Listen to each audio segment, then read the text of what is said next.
Hi everyone, welcome to Guru. In this video, we'll see that how we can export a schedule from Revit without any add-in, without any Dynamo script into Excel format.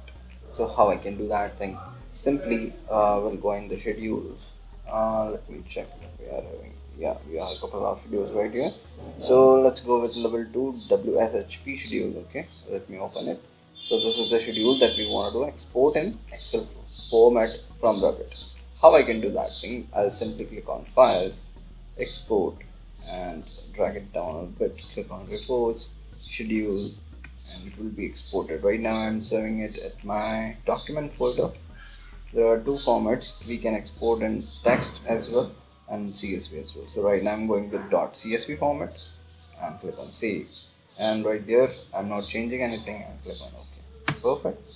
Now I'll go in my documents folder right there.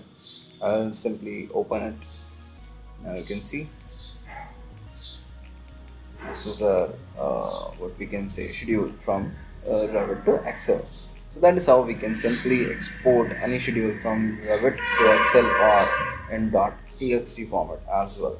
So I hope you got the idea. Without any editing, without any Dynamo script, I already discussed about Dynamo script exporting and importing Excel data into Revit and vice versa kind of thing. So that's all about this video, guys.